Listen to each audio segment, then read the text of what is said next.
Assalamualaikum warahmatullahi wabarakatuh.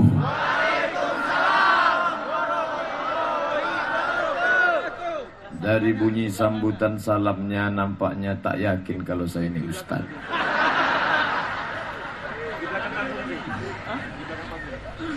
Alhamdulillah wa syukurulillah, la haula wa la quwata illa billah. Tak ada yang lebih hebat lagi daripada itu.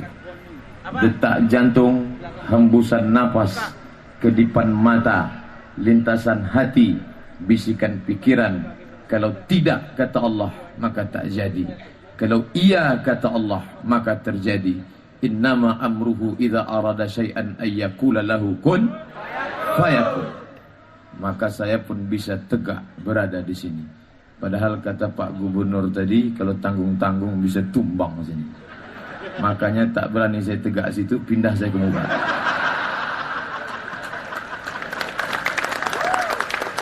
Sama-sama kita hormati Bapak Gubernur Kepulauan Riau beserta Bapak Sekda, Bapak Wali Kota beserta Bapak Wakil Wali Kota Tanjung Pinang, beserta Bapak Sekda, bapak-bapak anggota DPRD, alim ulama, cerdik pandai, tokoh masyarakat, yang besar tak dihimbau gelar, yang kecil tak disebut nama. InsyaAllah kita semua dimuliakan Allah Subhanahu wa ta'ala. Amin ya Rabbal Alamin.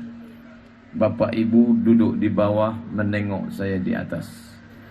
Saya dari atas menengok ke bawah macam menengok pelangi di tengah malam. Ada merah, ada hijau, ada biru, kelap-kelip. Masya Allah, luar biasa. Kalau tak percaya, habis acara ini naiklah ke atas. Saya tahu banyak wajah-wajah kecewa karena dilihatnya antara wajah dengan foto tak sama. Jangan salahkan saya, salahkan printer. Karena ini diolah oleh Photoshop. Kami edit sikit, Ustaz. Judulnya Indahnya di Bawah Naungan Syariat Islam. Apa indahnya? Di mana letak indahnya? Dulu sebelum Islam datang, orang di Makkah itu dikotak-kotakkan, pakai tangga-tangga, pakai level-level. Yang paling tinggi Arab Quraisy, di bawah Arab Quraisy Arab non-Quraisy, di bawah Arab non-Quraisy adalah pendatang tapi berkulit putih, di bawah itu adalah orang-orang berkulit hitam, di bawah itu adalah hamba sahaya. Ada 5 anak tangga.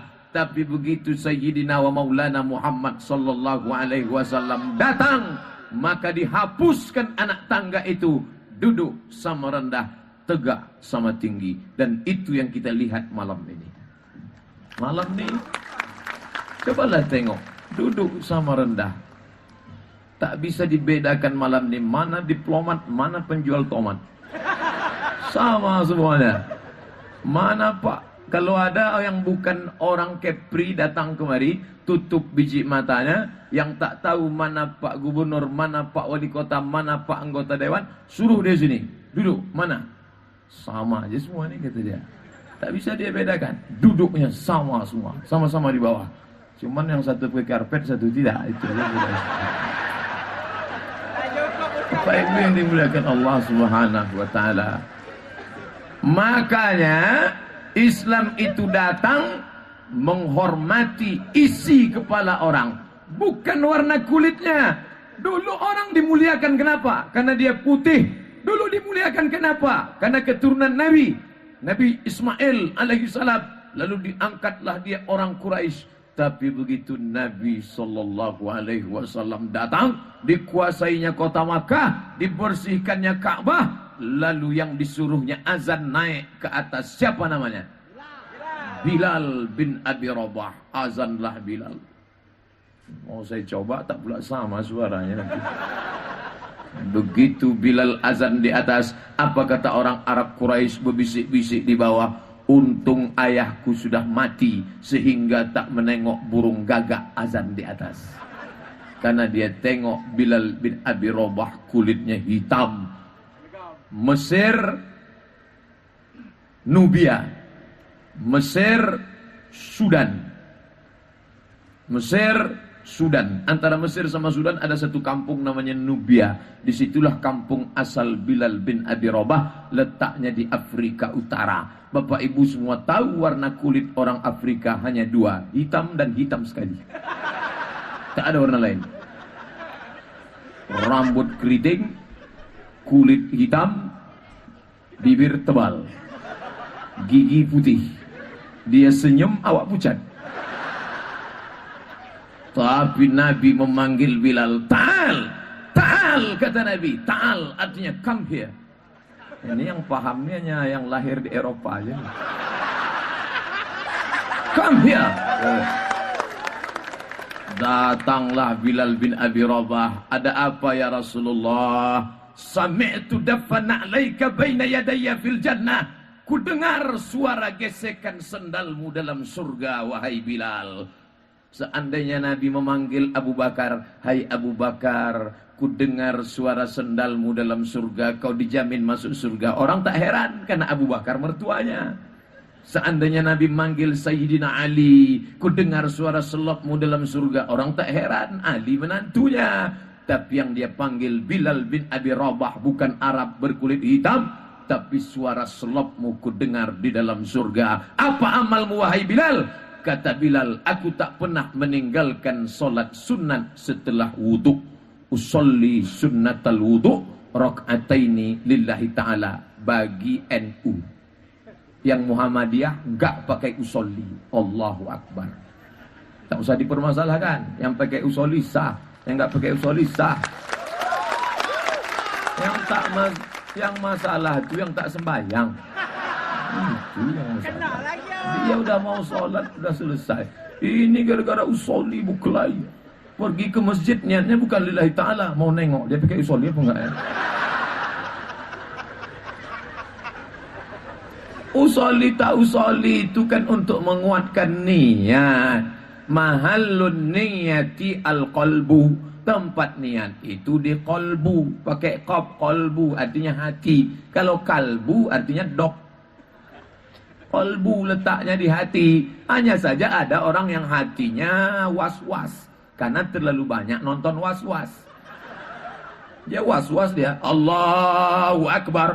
Salat Isya apa salat Maghrib ya? Salat Qobliyah apa salat Ba'diyah ya? Maka untuk menghilangkan was-was diucapkannya di mulut. Ini salat apa? Usolli fardhul isya'i. Berapa rakaat? Arba'a raka'atin. Ada apa qadha? Adaan. Jadi imam apa jadi makmum? Makmuman. Untuk menguatkan hati. Ya enggak apa-apa. Tapi ada yang hatinya sudah kuat langsung aja dia. Allahu Akbar. Kok kenapa tak pakai usolli? Hatiku udah kuat. Emang masalah buat lo?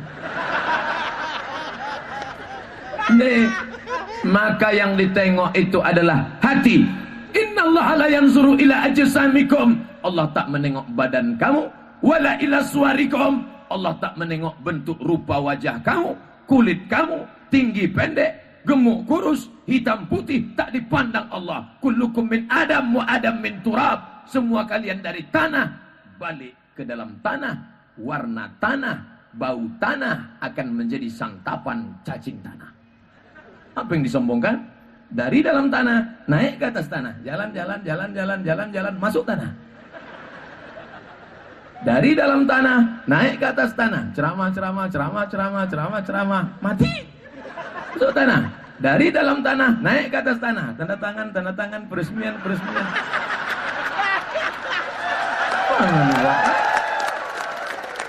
Apa yang mau disombongkan? Yang akan dibawa adalah amal soleh. Jangan mau disanjung-sanjung. Engkau digelar manusia agung. Sadar diri tahu diuntung. Jasad terbujur keranda diusung. Saya diundanglah menelusuri Sungai Kampar.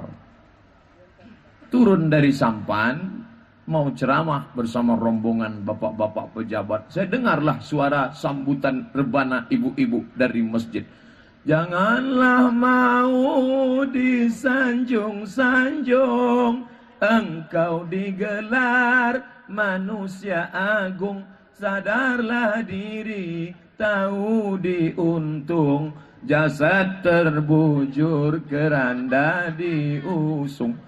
Saya udah, ini kok berani betul ibu-ibu ini nyanyi ini. Ini kan tersinggung pejabat-pejabat nih nanti saya. Ini nampaknya masjid ini tak dapat APBD tahun ini. Begitu sampai di masjid, saya penasaran. Saya tanya, mana ibu yang nyanyi tadi? Tunjuk mereka, itu apa? Flash disk. Atulah berani. Tak ada. Islam datang tidak menunjukkan warna kulit. Yang akan kau bawa mati adalah illallazina amanu, kecuali iman, wa amilus solihat, dan amal saleh. Saya sampai di sebuah kota. Kota ini cantik, indah. Dari jauh sudah nampak ada bukit tinggi. Dari laut kami naik speed, nampak tinggi, ada masjid di atas bukit. Saya tanya, itu masjid apa tuh? Masjid Bupati. Di mana-mana masjid At-Taqwa, masjid Al-Ikhlas, ini masjid Bupati. Bayangkan dengan segenggam kekuasaan dipakai menolong agama Allah, itu yang akan dibawa mati. Sampai hari ini orang sholat di sana. Itu. Saya suatu hari selesai tausiah, masuk kendaraan, tiba-tiba datang jamaah ngejar. Ustaz, tunggu Ustaz. Saya mau cepat nih, saya bilang. Kejap aja Ustaz, 5 menit. Ada apa? Saya bilang. Saya mau bicara di dalam Pak Ustaz. Oke, yang lama-lama ya. Iyalah. Apa yang mau kamu bicara? Saya baru nengok sakratul maut Pak Ustaz. Biasa orang mati. Ini yang meninggal nih pejabat Pak Ustaz. Oh, ini luar biasa nih saya bilang.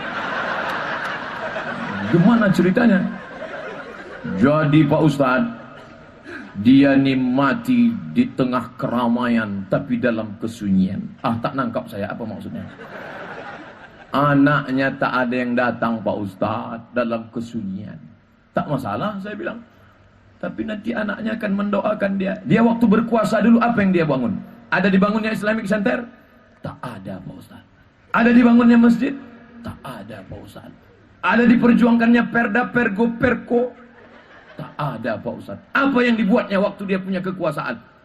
Dibuatnya taman-taman, dibuatnya tempat-tempat. Lalu apa tempat itu sekarang? Setiap hari Sabtu malam Minggu orang pacaran saja di situ. Tapi kalau sempat kita membangun, menolong agama Allah, itulah yang akan kita pakai menolong diri sendiri. La yanfa'u malun. Hari itu tak ada guna harta. Wala banun. Anak tak bisa menolong. Hari ini kalau kita pergi bertamu keluar kota, ke rumah orang, yang ditanya orang 2. Kalau tak harta, anak. Gimana? Lagi sibuk apa sekarang? Saya nanam sawit. Berapa hektar? Nggak banyak lah. Ya sebutlah berapa hektar. Ya sejauh mata memandang lah. Terus yang katanya di sana tanam karet itu, ya ada karet sedikit. Berapa hektar? Malu mau nyebutnya. Sebut aja lah berapa hektar. Ya cukuplah untuk 7 keturunan. Sudah punya anak? Alhamdulillah. Berapa anaknya? 5. Sampai hari ini yang ditanya orang harta sama anak. Belum pernah lagi jamaah nanya ke saya, Ustadz bininya berapa? Belum. Tapi tadi doa mantap betul. Siapa yang mengaminkan ini? Kata Pak Gubernur, rezekinya lancar. Amin.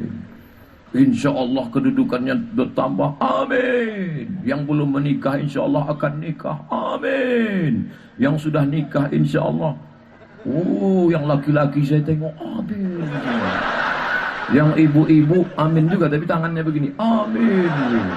Ini kan doa tolak bala nih ya Bu ya. Allah badufa'anal wala wal bala wal fahsya wal riba wal munkar. Begitu indahnya hidup di bawah naungan syariat Islam. Setelah Islam datang, orang tak lagi menunjukkan kekuasaan harta benda, indah rupa, tapi yang dipandang adalah kesucian hati dan amal soleh. Maka ibu jangan kecewa kalau ditakdirkan Allah tak begitu cantik. Jelek Pak Ustaz? Enggak, tak jelek, kurang cantik. Yang penting itu bukan kecantikan fisik, Bu. Yang penting itu apa? Inner beauty. Nah, ini pun yang paham orang-orang Eropa aja.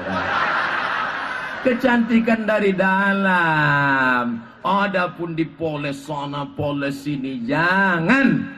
Tabiat perempuan bagaikan bunga. Macam mana bunga? Bunga kuntum mekar harum semerbak mewangi. Setelah itu ia pun akan pudar dan layu, kering dan mati. Satu-satunya bunga yang tak layu hanya satu. Apa tuh? Bunga plastik. Plastik apa tidak? Asli. Maka kalau bunga plastik, akhirnya sekarang banyak suami tak siap bininya layu dan bini pun takut dirinya mati, maka wajahnya penuh dengan plastik. Dagu plastik, pipi plastik, hidung plastik, bulu mata pun plastik. Lentiknya minta ampun.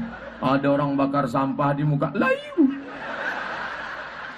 Ini bukan indah di bawah naungan syariat Islam. La'anallahul mutanammisat. Allah melaknat perempuan yang mencukur, mencabut alis apa bulu? Alis mata. Ditengoklah wajah di cermin. Oh lah sedih menengok muka tak macam 20 tahun yang lalu. 20 tahun yang lalu, la ilaha illallah Muhammad Rasulullah. Rambut bak mayang terurai, alis mata bak semut beriring, pipi bak pauh dilayang, bibir bak delima merekah. Tapi begitu sudah anak lahir, bongkar mesin 2-3 kali. Apa yang terjadi? Tak lagi alis ni macam semut beriring, macam PNS bubar barisan. Tak lagi macam delima merekah, macam semangka hampir busuk. Tak lagi macam mayang terurai, macam sumbu kompor tak diurus sekian bulan. Akhirnya kata setan, robah wajahmu, robah wajahmu, robah wajahmu, robah wajahmu. Alladzi waswisu fi sudurin nas minal jinnati wan nas. MTQ, Musabaqah Tilawatil Quran tingkat nasional. Di mana dilaksanakan? Di Provinsi Kepulauan Riau. Kori-kori internasional dihadirkan menjadi pelatihnya. Dari mana Ustaz baca? Baru saya browsing di internet. Cari info. Luar biasa. Pak Bupati, ya, kori kita ini di mana belajar latihannya? Di Quran Center. Center itu Pak. Bukan center menyuluh durian. Center itu artinya pusat. Inilah bahayanya kalau tak paham bahasa Eropa. Center itu, center, Islamic Center. Quran Center, pusat Al-Quran. Di mana pusat Al-Quran di Indonesia ini? Batam. Orang Tanjung Pinang pun tak tahu. Quran Center di Batam. Kori-kori hebat. Saya Dewan Juri Musabaqah Tilawatil Quran tingkat Provinsi Riau. Pas malam pembukaan, anak kecil bacaan Qurannya Masya Allah. Menggeleng saya. Hebat. Dari mana tuh Pak dipanggil? Dari Quran Center Pak Ustaz. Masya Allah. Apa maknanya? Provinsi Kepulauan Riau mau menunjukkan kepada kami di daratan. Kami di Kepri, anak kecil aja begini hebatnya. Apalagi yang tua-tua. Begitulah mereka mendalami qiraat, mendalami tajwid, mendalami lagu, bayati, soba, sika, nahawan, jaharka. Luar biasa. Tapi ini tak bisa hanya dengan ceramah. Itu yang disampaikan oleh Pak Gubernur tadi. Menjadi orang da'i mengajak ke agama Allah, itu bukan tanggung jawab Ustaz. Kamu kenapa tak ajak anak istrimu sholat?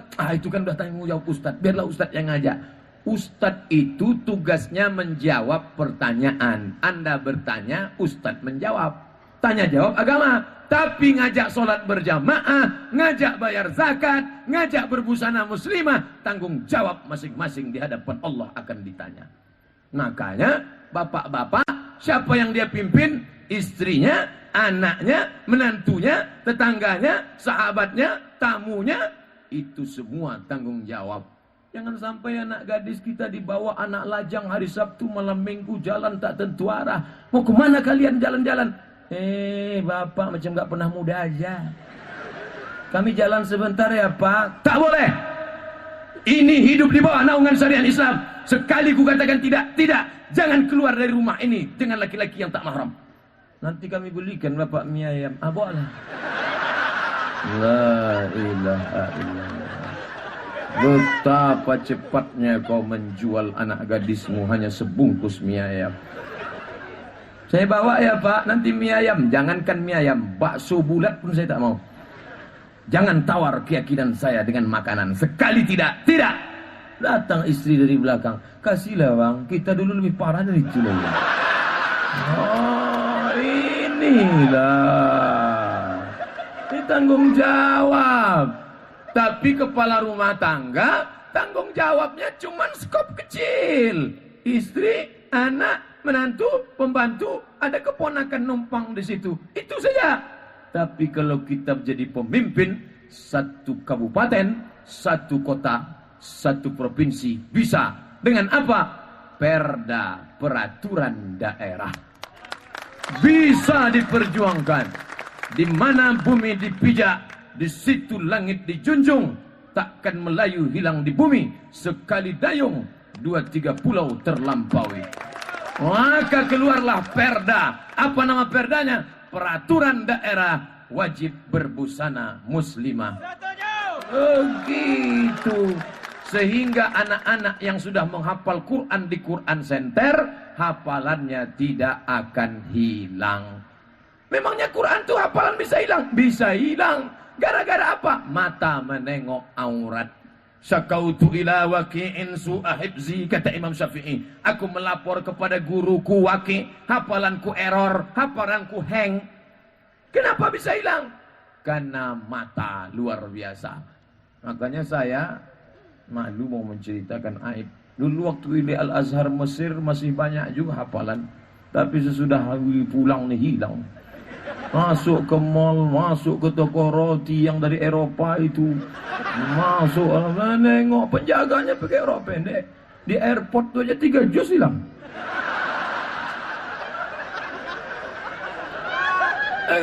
Tengok lutut kiri sejus, lutut kanan 1 juz. Berbalik dia pinggang 2 juz. Astagfirullahaladzim. Makanya saya kalau udah undangan keluar kota naik pesawat, cemana lah nanti. Di dalam pesawat tuh bolak-balik dia lewat. Saya udah sengaja saya tak mau bicara dengan pramugari ini. Saya pasang muka seram. Begitu di pintu ditegurnya, "Bapak," kata, "La ilaha illallah." Awak ada pakai baju koko, pakai peci, ditegurnya juga. Saya sengaja sembunyikan tiket. Ditanya, "Nomor berapa?" Tengok tiketnya, ramah betul sudah pula dia. Tadi pas mau turun, datang pula itu pilotnya mau ngajak selfie. Ustaz Somad ya, berdoa saya mudah-mudahan pramugari ini jangan ngajak selfie.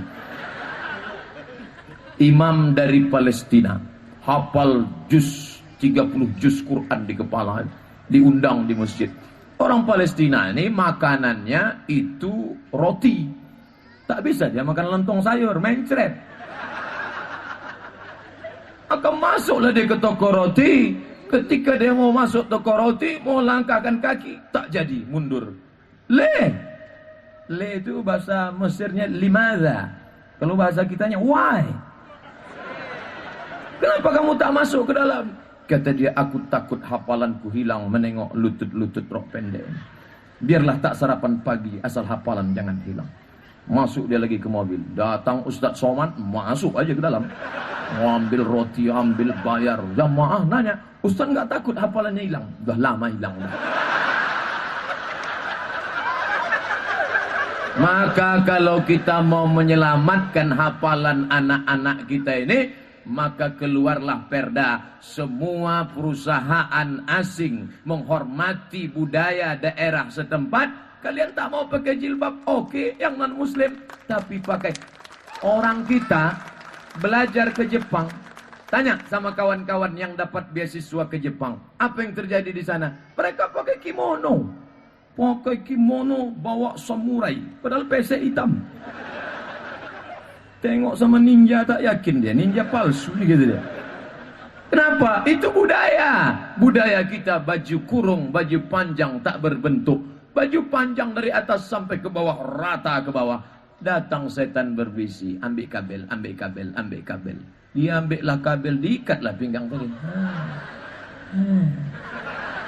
Inilah yang merusak nih. Laki-laki ini jenisnya 3. Bawah, atas, tengah. Yang bawah ni tak tahan menengok betis. Asal nampaknya betis berkunang-kunang. Yang satu lagi tak tahan menengok ke atas. Asal nampaknya ke atas, error. Yang satu lagi tak tahan menengok ke tengah. Asal ke tengah, hang. Maka sejak datang agama Islam, Islam indah di bawah naungan syariah. Kalian perempuan menutup aurat bukan menjaga diri kalian, tapi menjaga laki-laki yang tak tahan menengok ke atas, menengok ke bawah, dan menengok ke tengah. Adapun yang laki-laki belum menikah dengan yang sudah menikah, indah di bawah naungan syariat Islam. Kau sudah menikah, kau berjalan di tengah jalan, kau tengok ada perempuan cantik, pulanglah ke rumah. Kenapa? Apa yang ada pada perempuan itu ada juga di rumah. Kalau kau belum menikah, kau banyak-banyak puasa sunat. Man istata'a minkumul ba'ah. Siapa di antara kalian yang sudah sanggup menikah, falyatazawwaj, menikahlah. Fa innahu aghaddu lil basar. Karena menikah itu menjaga kehormatan. Wa ahsanu lil farj, menjaga mata, menundukkan kemaluan. Faman lam yastati', siapa yang tak sanggup, fa alaihi bisaum, banyak-banyak puasa sunat. Ingat, hari Rabu tanggal 23 sama dengan 1 Zulhijjah, puasa sunat 9 hari. Rabu, Kamis, Jumat, Sabtu, Ahad, Senin, Selasa, Rabu, Kamis. Jumat, Idul Adha, jangan puasa karena banyak daging kambing. Puasa sunat 9 hari. Bagus. Yang lajang-lajang, Ustaz Somad, kami belum menikah, libido seksual tinggi. Gimana nih Ustaz? Kau banyak-banyak puasa sunat. Memangnya kalau puasa sunat libido seksual hilang Pak Ustaz? Insya Allah hilang. Kalau masih ada tenaga, gunakan. Untuk apa? Berenang. Tak ada duit untuk di kolam Pak Ustaz. Ini kan tepi laut. Renang tepi laut. Memangnya kalau saya banyak berenang, insya Allah hilang libido saya. Kalau kau berenang sampai ke tengah, bukan cuma libido seksual yang hilang, kau hilang sekalian.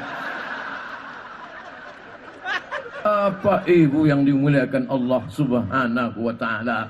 Oleh sebab itu, ketika syariat Islam ini datang, yang perempuan terjaga, yang laki-laki terjaga, dan indahnya di bawah naungan syariat Islam. Dulu orang kaya makin kaya, orang miskin makin susah, makin melarat. Duit disimpan, dibungakan. Mau pinjam berapa? 1 juta, bayar 1.200.000. Mau pinjam berapa? 3 juta, bayar 3.200.000.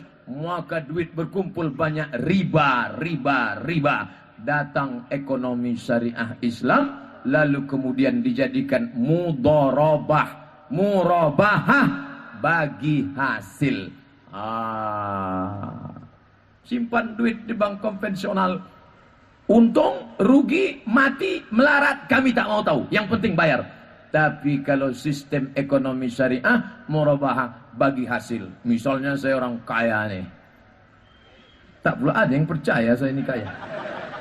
Lalu saya ada duit 5 juta. Lalu saya panggil anak muda. Anak muda, sini. Ku pinjamkan engkau 5 juta. Kau mau buat apa? Saya mau ternak lele Pak Ustaz. Ini kau ternak lele. Nanti kalau untung kita bagi hasil. Sejak duit saya dia pakai, maka mulai malam itu insya Allah tak tinggal solat tahajud berdoa. Kenapa? Karena takut duit tak balik. Asal terdengar suara petir menggelegar, hujan turun, ya Allah, jangan sampai hujan lebat sehingga lele-lele dia itu hanyut, ya Allah. Karena kalau lele yang hanyut tak balik duitku itu nanti, ya Allah.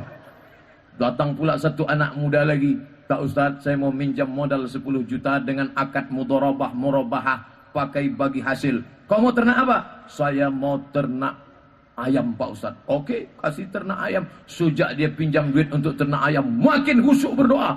Kenapa? Karena kalau ayamnya ini mati, ayamnya ini stres, maka dikasih nasihat, dibuat pelatihan ternak ayam. Jangan kau ternak ayam di dekat airport ya. Kenapa? Karena kalau dekat airport banyak pesawat, ayam ini mudah terkejut. Asal didengarnya suara pesawat, merajuk, ada yang tak mau kawin, ada yang stres, ada yang mati, ada yang tak mau makan. Maka tak boleh beternak ayam dekat airport. Maka dengan itu semangat berdoa. Ekonomi dikuitkan, diduitkan, duit banyak beranak pinak, disuapkan ke makanan anak, makan riba, anak pun makan. Yang dimakannya bukan duit, tak ada orang makan duit, dia makan nasi, tapi nasinya dibeli dari beras, berasnya dibeli dengan uang riba. Nak, baca doa ya. Iya, Ma. Allahumma barik lana fima razaqtana wa qina azabannar. Yummy. Satu piring nasi riba masuk ke dalam mulut, dikunyah, berubah menjadi darah. Darah bergumpal di dalam jantung, menyembur naik ke atas otak. Otak pikirannya haram. Bapak Ibu semua hafal ayatnya. Saya bacakan. Nasiyatin kadhibatin khati'ah. Mana nasiyatin? Kalau tengok anak kecil baru lahir, berdetak-detak kulit kepalanya, ubun-ubun. Itulah nasiyatin. Nasiyatin, otak bagian depan. Kadhibatin, pembohong, pendusta. Khati'atin, pembuat dosa. Orang berzina, bukan kemaluannya yang salah. Orang mencuri, bukan tangannya yang salah. Tapi ada yang memerintahkan. Otak mana? Otak depan. Saya tak percaya Ustadz cerita otak. Memangnya Ustadz spesialis otak? Ada yang nelpon saya dari Universitas Riau. Assalamualaikum. Waalaikumsalam. Ustadz, kami undang seminar di Fakultas Kedokteran Universitas Riau. Seminar apa? Saya kan Ustadz. Masalah otak Pak Ustadz. Saya tak paham otak. Kalau tak otak paham saya. Ustadz bacakan ayat sama hadisnya aja. Nanti ada dokter yang akan menjelaskan. Saya pun datanglah ke sana. Dijelaskanlah. Ustadz Somad, otak itu ada 4 Ustadz. Otak depan, otak belakang, otak kanan, otak kiri. Oh, yang berpikir itu otak depan Pak Ustadz. Kalau makanan haram menyembur darah dari jantung naik ke otak, maka otak ini isinya haram. Jangan heran. Saya heran Pak Ustadz nengok kawan saya nih. Ngobrol sama dia 5 menit. Menit pertama itu aja yang halal. Habis itu haram aja. Kenapa ya Pak Ustadz? Inilah jawabannya. Gara-gara makan haram. Subuh. Allahumma adina fi man hadait. Wa'afina fi man afait. Doamu tak dikabulkan. Kenapa? Mat'amuhu haram. Karena kau makan haram. Allah haramkan mengabulkan doa dari lidah yang memakan yang haram. Lidah yang kau pakai untuk makan riba, makan haram, itu juga yang kau pakai untuk berdoa kepada yang maha halal. Oleh sebab itu, jaga jangan sampai makan haram. Kecuali lidahnya 2, satu untuk makan, satu untuk doa. Itu baru bisa. Lidah itu yang dipakai itu haram. Lalu kemudian duit riba tadi dibawalah ke Makkah. Mau kemana Pak? Mau nyetor ONH. Mau berangkat apa? Ya berangkat haji lah. Kapan berangkat? Insya Allah. Katanya berangkat haji 17 tahun lagi. Itu haji mereka. Ini ONH fulus. Mahal nih duitnya. Bapak bisa berangkat? Iya. Saya aja yang bisa. Yang lain mana bisa? Berangkatlah. Sampai di pintu Ka'bah menangis. Labbaik Allahumma labbaik. Labbaik Allahumma labbaik. Apa kata malaikat menjawab? La labbaik wala sa'daik. Kau tak dapat panggilan, kau tak dapat haji mabrur, zaduka haram, karena kau berangkat dengan uang haram. Hati-hati, jangan sampai terjebak pada riba. Lalu solusinya mana Pak Ustadz? Bank Riau Kepri Syariah. Apa itu yang dimuliakan Allah Subhanahu wa taala. Oleh sebab itu, Islam datang menawarkan hidup di bawah naungan syariat Islam. Yang senang dengan Islam datang bukan cuma manusia, sampai ke kambing. Hari Jumat insya Allah sudah banyak kambing-kambing yang akan meneteskan darah terakhir. Ini kambing dah banyak yang kemusyawarah nih, hancur kita 10 hari lagi. Maka datang seorang laki-laki menggeret kambing, lalu dia jatuhkan kambing itu ke lantai, lalu dia ambil pedang panjang. Setelah kambing itu jatuh, dia injak kepala kambing, diasahnya pisau di depan mata kambing. Menengok itu Nabi marah. Nabi marah bukan luar biasa. Apa kata Nabi SAW? Aturidu antumita amau ta'aten. Kau mau buat kambing itu mati berkali-kali ya? Apa marah Nabi? Tak boleh mengasah pisau di depan mata kambing. Pucatlah kambing itu menengok.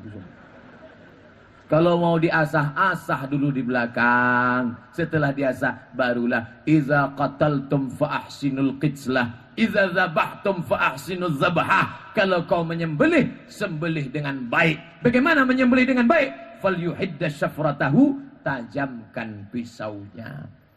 Carilah. Nah, ini nanti kalau saya jelaskan, alah itu apologi itu. Mentang-mentang dia ustaz ceramah tentang Islam, bela-bela Islam. Loh, yang bela Islam siapa lagi kalau bukan kita?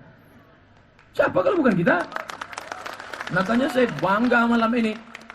Kalau seandainya acara ini diadakan oleh Pemprov Kepri, kita bangga. Diadakan oleh Pemko, kita bangga. Tapi malam ini kita lebih bangga. Kenapa? Pemuda fisabilillah. Luar biasa. Anak muda. Anak muda itu tidak banyak ngomong. Dia lebih berkarya. Untuk apa paling ngomong tapi tak pernah berbuat? Dia pendek-pendek aja ngomongnya. Demikianlah yang dapat. Tapi perbuatannya luar biasa. Masalah ngomong kasihkan sama ustaz. Bapak Ibu yang dimuliakan Allah Subhanahu wa taala, saya pernah ceramah di suatu masjid. Jamaahnya anak-anak 7-5 tahun semua. Anak MDA. Berikut ini mari kita dengarkan tausiah yang akan disampaikan oleh Al-Mukarram Haji Abdul Somad LCMA, S1 dari Al-Azhar Mesir, S2 dari Maroko. Satu pun tak ada yang peduli. Anak-anak MDA semua. Lalu saya tanya panitia, Pak, mana anak-anak mudanya? Mohon maaf Pak Ustaz, anak mudanya sudah habis diambil warnet. Tapi ternyata di Kepulauan Riau tak laku warnet. Malamnya aja. Anak-anak mudanya luar biasa, mentajak acara. Sampai saya selama ceramah, baru inilah gambar saya sebesar ini. Biasa kecil-kecil aja. Sampai lubang hidung pun macam terowongan minah. Ibu yang dimuliakan Allah, luar biasa anak muda Kepri ini. Ini ceritanya akan saya bawa nanti ke daratan. Saya tunjukkan begitu anak muda di Kepri sana. Bapak Ibu yang dimuliakan Allah Subhanahu wa taala, Islam datang bukan hanya manusia, kambing pun dapat rahmat. Carilah dalam ajaran lain yang mengajarkan berperi perkambingan. Berperi kemanusiaan banyak. Sampai-sampai kalau ada anak muda pergi outbound, pergi camping, pergi surfing, pergi ke hutan, nampak ada lubang tanah. Lubang tanah, tengok kiri tak ada orang, tengok kanan tak ada orang, kencing di lubang tanah. Tak boleh. Kenapa tak boleh kencing di lubang tanah? Karena di dalam lubang tanah ada sarang, ada serangga, ada anai-anai, ada semut. Bayangkan kalau ada semut yang sedang pinang meminang di dalamnya. Mereka sedang pepatah petiti pantun, burung merbah, burung bangau. Sedang meminang, tiba-tiba datang banjir bandang dan angin puting beliung. Ada tak agama keyakinan yang mengajarkan itu? Mana dalilnya Pak Ustaz? La yabulanna ahadukum fil juhri. Jangan kalian kencing buang air kecil di lubang tanah. Kenapa? Karena lubang tanah sarang anai-anai, sarang semut, sarang serangga. Bayangkan kalau di dalam itu ada serangga yang sedang pilkada. 3 bulan yang lalu mereka sudah masang balehu-balehu. Tiba-tiba bertumbangan balehu-balehu itu. Mana bisa? Carilah. Nabi Sulaiman alaihissalam menahan pasukan. Jangan kalian lewat. Hai pasukan, stop. Jangan. Kata tentara Sulaiman, kenapa ya Sulaiman? Aku mendengar suara halus-halus terdengar. Panglima semut sedang berkata, ya ayyuhan namlu dukhulu masakinakum. Hai para semut, masuk kalian ke dalam sarang kalian. Kenapa? Takut nanti pasukan Sulaiman akan menginjak kalian. Maka jangan sakiti serangga. Kalau mau bunuh, bunuh sekali saja. Ada lalat yang mengganggu, fa'asinul qitlah. Ada lalat mengganggu, selalu masuk kamar, selalu masuk rumah, selalu masuk mobil. Pukul sekali pukul, mati. Ini ndak ditangkap, cabut sayapnya satu. Kau kasih tahu sama kawanmu yang lain ya, jangan datang gue. Oh, tak boleh. Menyiksa. Ada sahabat Nabi dihidupkannya obor, dinyalakannya sarang semut di atas, dinyalakannya, ditusuk-tusukkannya ke sarang semut. Senang dia menengok semut tu lari tunggang langgang lintang pukang. Menengok semut Lalu Nabi datang, marah Nabi. Apa kata Nabi? La yu'azzibu binar illa rabbun nar. Tidak boleh menyakiti dengan api kecuali Tuhan pemilik api. Kenapa kau menyakiti? Tak boleh menyakiti. Maka apa kata Mbah Mun, Kiai Haji Maimun Zubair? Apa kata beliau? Kalau engkau sedang minum, lalu nampak ada semut di tengah minuman manismu, maka kau letakkan ujung jarimu, keluarkan semut itu dari sana, kau sedang berbuat baik. Menolong seekor semut, apalagi menolong orang. Indahnya di bawah naungan syariat Islam. Siap syariat Islam? Ini sekarang kalau sudah disebut syariat Islam, orang takut. Kenapa? Karena ustadz-ustadz kalau sudah syariat Islam suaranya keras. Tegakkan syariat Islam, tegakkan syariat Islam. Ada orang-orang yang non-muslim mendengar, yang hatinya selama ini sudah lembut dengan Islam, tapi karena bahasa tadi keras, dia jadi takut. Jadi jangan pakai kerjaan yang keras, lembut saja. Tegakkan syariat Islam, tegakkan syariat Islam. Ibu-ibu badan kontak majelis taklim, dengan kelembutannya pakai menunjukkan syariat Islam. Saya takut Pak Ustadz kalau sampai syariat Islam ini diterapkan nanti. Apa yang kau takutkan, my brother? Yang kau takutkan, yang kau khawatirkan apa? Katanya kalau Islam ini nanti berkuasa akan ada dua pemotongan Pak Ustadz, potong atas dan potong bawah. Potong atas itu apa? Zakat akan dipotong 2,5%. Potong bawah itu apa? Khitan Pak Ustadz. Saudaraku, itu untuk muslim. 2,5% zakat. Siapa yang penghasilannya 85 gram emas, 85 gram emas kali 500.000 sama dengan 42.500.000, maka kena zakat 2,5%. Itu belum ada apa-apanya dibandingkan saudara kita yang lain. Mereka potongannya berapa? 10%. Kita 1/4-nya, 2,5%. Siapa yang bergaji sebulan 4 juta sudah kena. 1 jutanya 25.000, 4 juta 100.000.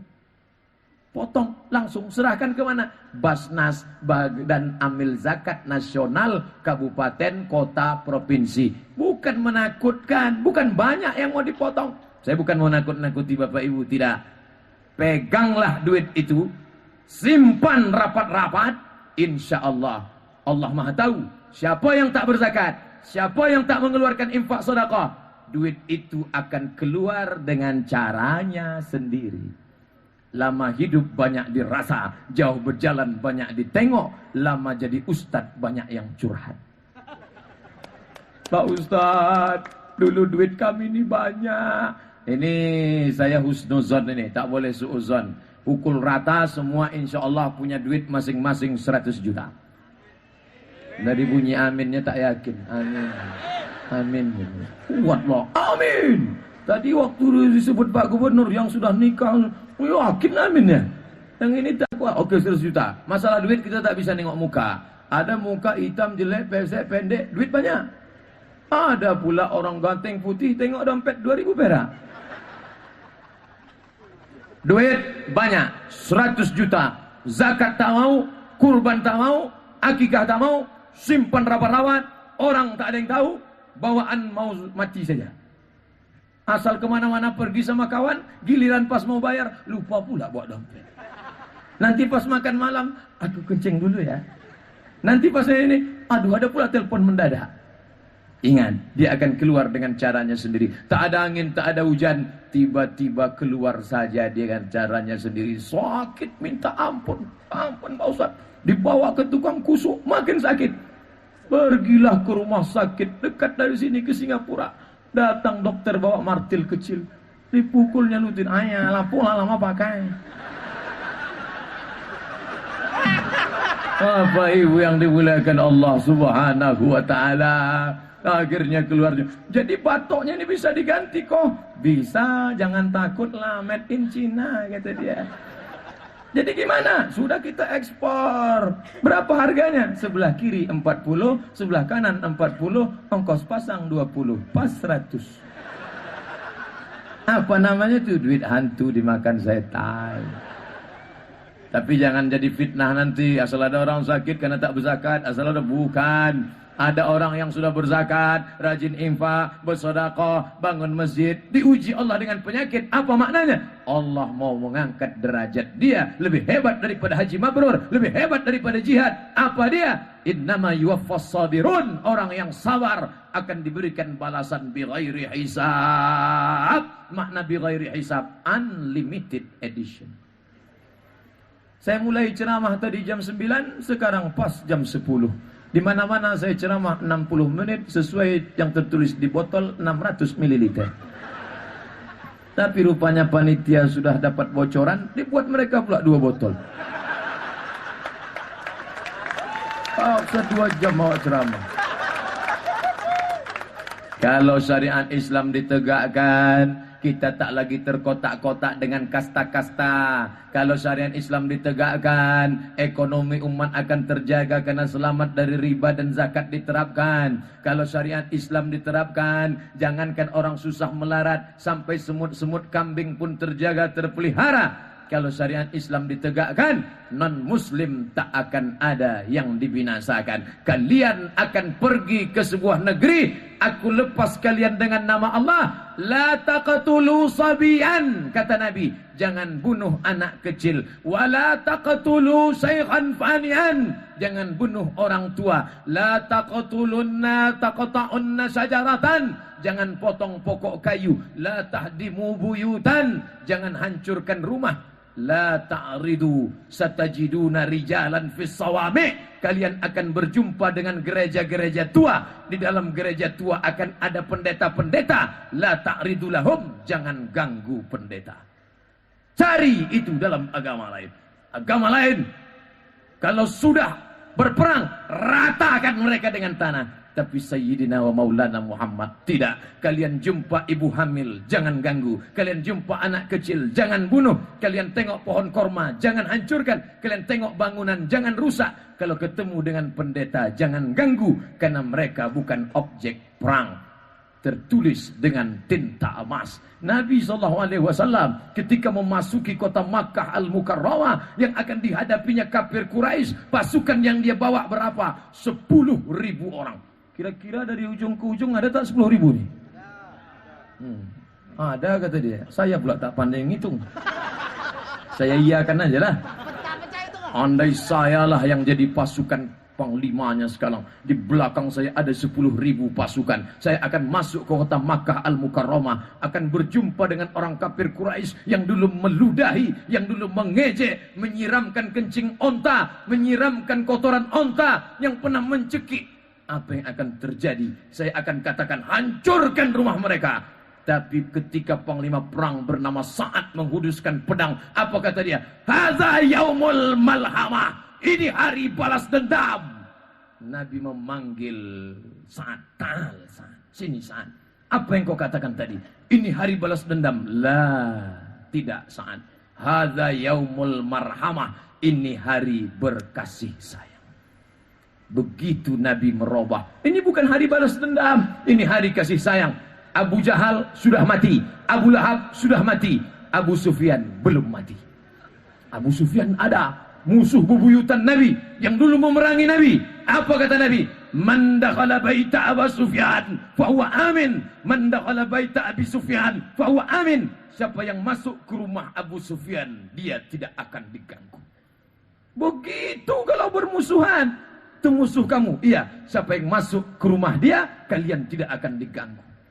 Andai saya yang jadi nabi waktu itu, apa kata saya? Abu Sufyan musuh bebuyutanku. Siapa yang masuk ke rumah Abu Sufyan, ku jamin non-job. Bukan main sakitnya hatiku sama dia. Tapi Nabi SAW tidak melakukan itu. Kenapa? Karena dia datang membawa wa ma arsalnaka illa rahmatan lil alamin, semesta alam mendapat rahmat. Hanya saja ustadz-ustadz, janganlah ceramah pakai kata-kata yang provokatif. Ini ustadz ceramah pakai kata-kata keras.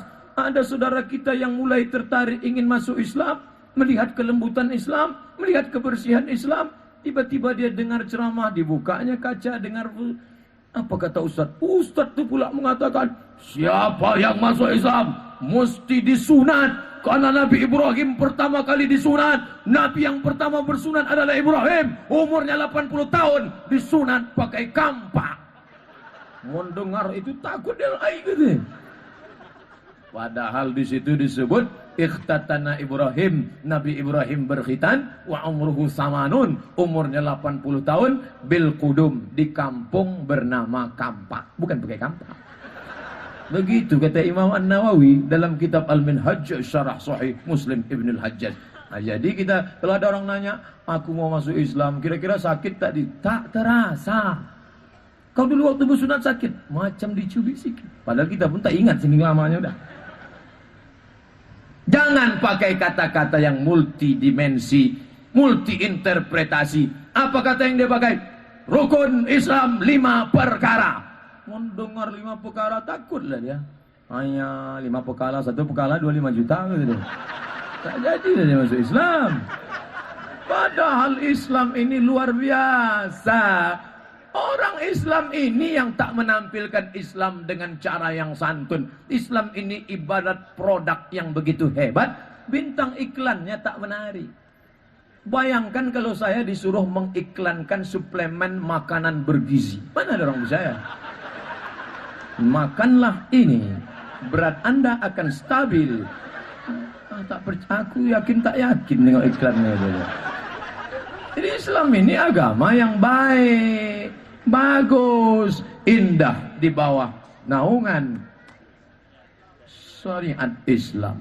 Bangun tidur pagi, mata masih berkedip-kedip, nampak air tergenang. Apakah boleh tengok ajaran Islam? Bukan cerita masalah politik, ekonomi, perang. Itu terlalu besar.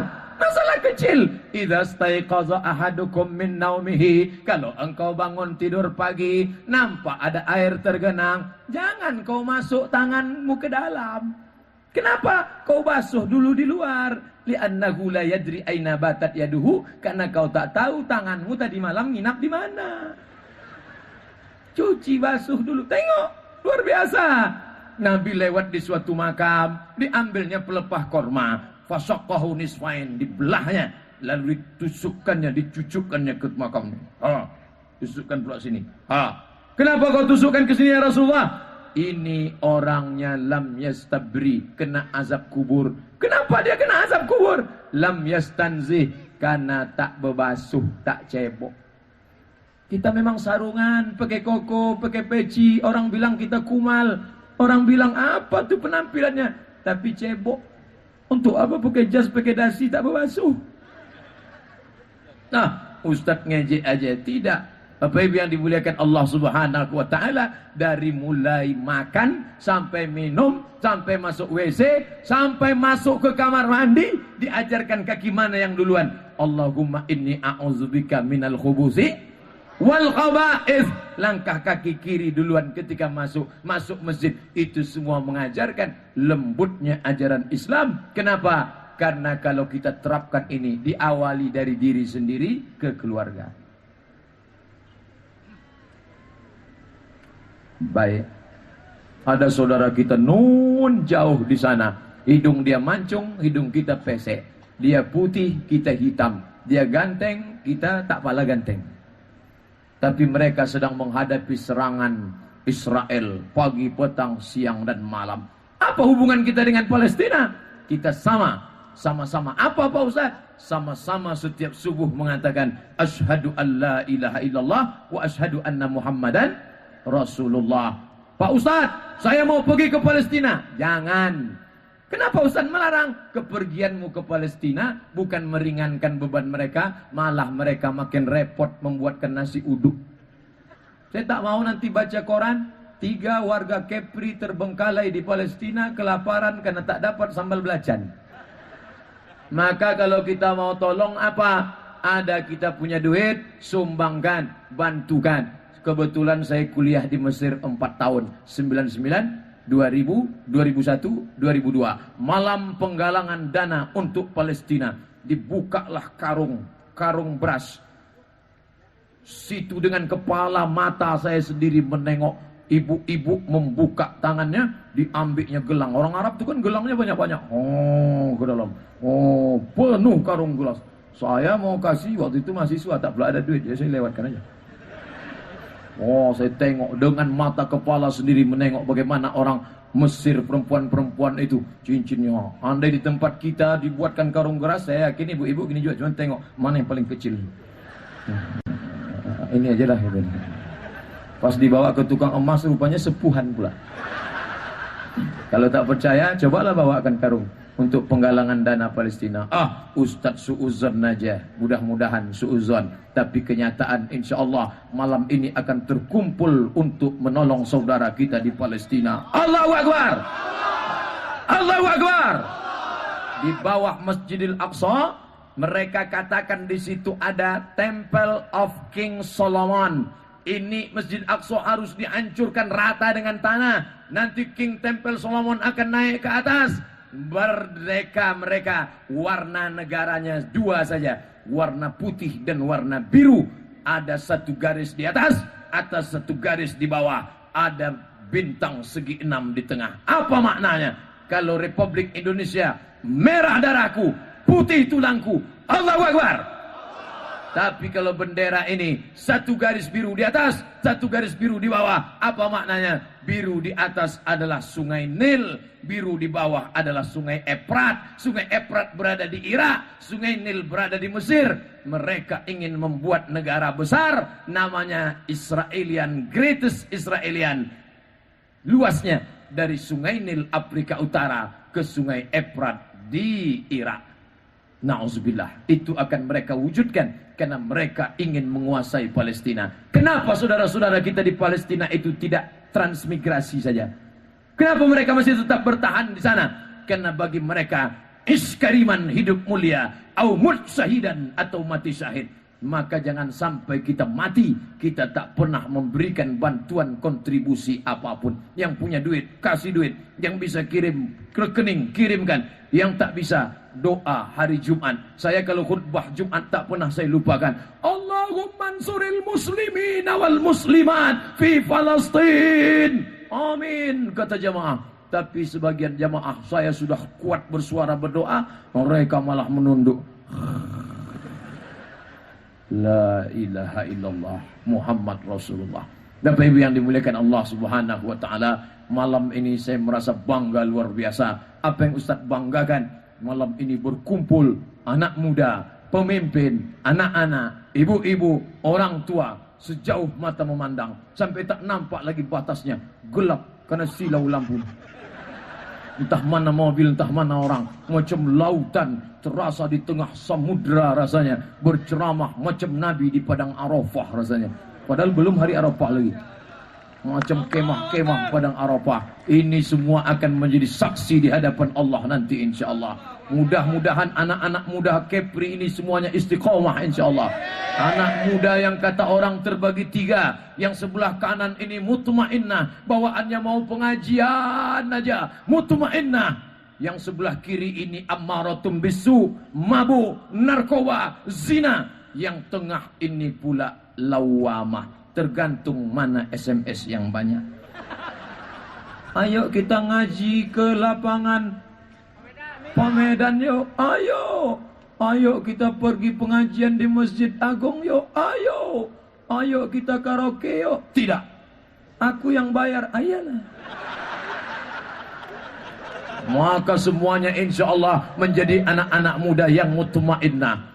Terus adakan acara-acara seperti ini. Tak bisa di tanah lapang, di masjid. Tak bisa di masjid, di surau, di musola, di langgar. Tak juga bisa di rumah. Di rumah mesti ada keluarga kecil yang membangkitkan semangat. Bapaknya, ibunya, orang tuanya. Kalau di rumah tak juga ada, mati aja lah.